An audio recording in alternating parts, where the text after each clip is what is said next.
Hadirin yang sama-sama mengharap ridho dari Allah Subhanahu wa taala. Ada pernyataan dari Allah Subhanahu wa taala kepada Rasulullah Muhammad sallallahu alaihi wasallam bahwa di akhir zaman ada manusia, generasi yang khalqun, generasi yang durhaka terhadap Allah Subhanahu wa taala. Setelah Allah Subhanahu wa taala memberikan kenikmatan kepada para nabi, setelah itu Allah akan membangkitkan manusia yang khalqun, manusia yang durhaka terhadap Allah Subhanahu wa taala. Lalu siapakah orang tersebut atau generasi yang durhaka terhadap Allah Subhanahu wa taala tersebut? Kata Allah di dalam surat 21, A'udzu billahi minasyaitonir rajim. Fakhalaqna min ba'dihim khalqun adaa'us shalah wattaba'us syahawat fasawfa yalqawna ghayya. Maka datanglah sesudah mereka pengganti yang jelek, pengganti yang khalqun, yang senantiasa, yang pertama mereka suka mengabaikan daripada sholat, dan mereka senantiasa memperturutkan daripada hawa nafsunya, maka mereka akan kelak menemui kesesatan, kata Allah Subhanahu wa taala. Nah, hadirin yang sama-sama mengharap ridho dan Allah Subhanahu wa taala, apa pernyataan daripada Allah Subhanahu wa taala akan datang setelah generasi Rasulullah Muhammad sallallahu alaihi wasallam, para sahabat, tabi'in dan seterusnya sampai ke sini. Ada generasi yang durhaka terhadap Allah.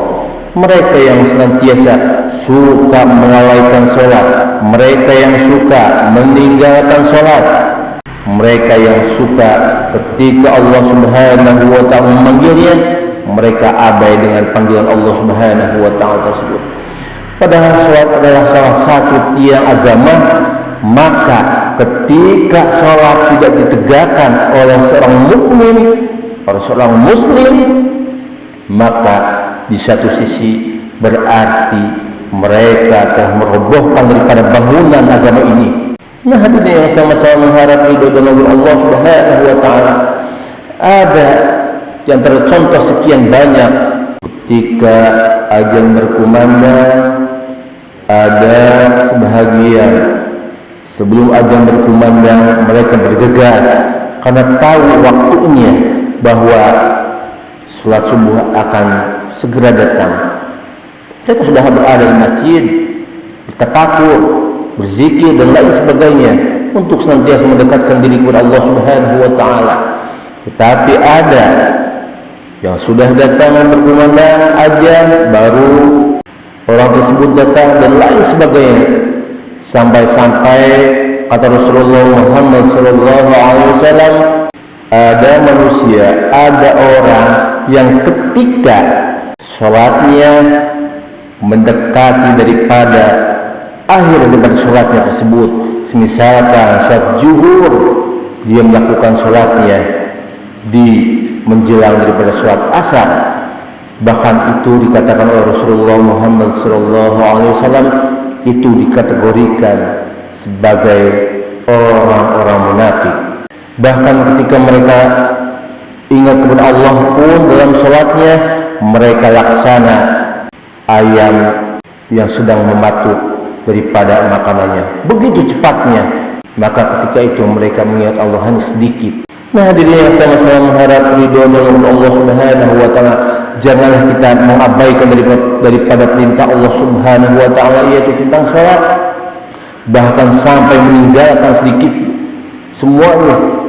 Itu adalah suatu kewajiban bagi seorang muslim dan tidak akan pernah sebelum maut datang kepadanya kita tidak bisa berdiri dalam melakukan sholatnya, maka bisa dilaksanakan dengan duduk, berbaring dan lain sebagainya sebelum Allah Subhanahu wa taala memanggilnya. Nah, hadirin sama-sama mengharap ridho dari Allah Subhanahu wa taala.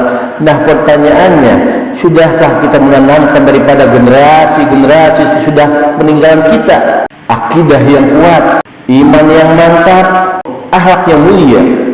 Jangan sampai kita meninggalkan daripada generasi ini generasi-generasi yang lemah, baik akhlak, akidah maupun imannya.